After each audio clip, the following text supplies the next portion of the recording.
बिस्मिल्लाहिर्रहमानिर्रहीम। तवक्कल न्यूज़ के नाज़रीन अस्सलाम वालेकुम। नाज़रीन, अफगानिस्तान की बदलती हुई सूरत हाल के पेश नज़र पाकिस्तान की अहमियत दुनिया में बहुत ज़्यादा बढ़ गई है। अब दुनिया की नज़रें जो है पाकिस्तान पर जमी हुई हैं। पाकिस्तान अफगानिस्तान की हुकूमत में अहम किरदार अदा कर रहा है। इस ज़मन में DGISI जनरल फैज हमीद इन दिनों अपनी असली क़यादत के साथ अफगानिस्तान के दौरे पर भी हैं। वहाँ पर उनकी मुलाकात तालिबान के मुख्तलिफ रहनुमाओं से हुई है।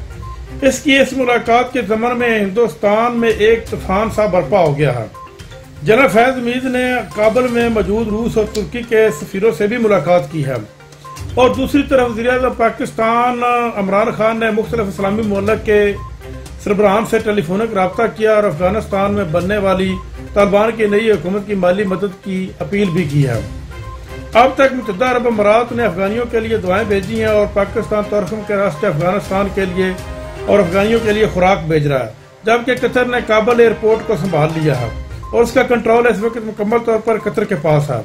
और इस्लामी मुल्क के सबसे अमीर जो मुल्क है उसमें सऊदी अरब है। सऊदी अरब के जो वली-ए-अहद हैं उसके साथ इमरान खान का टेलीफोनिक रब्ता हुआ है और इमरान खान ने उस वली-ए-अहद से अपील किया है कि अफगानिस्तान के में बनने वाली तालिबान की हुकूमत की मदद की जाए। और इसके साथ ही साथ इमरान खान की उसके साथ बड़ी दिलचस्पी के अमूर पर भी गुफ्तगू हुई है, जिस पर सऊदी अरब के वली-ए-अहद ने यह इमरान खान को यकीन दहानी कराई है कि हम इंशाल्लाह सऊदी अफगानिस्तान की जो नई हुकूमत है इसकी जरूर मदद करेंगे।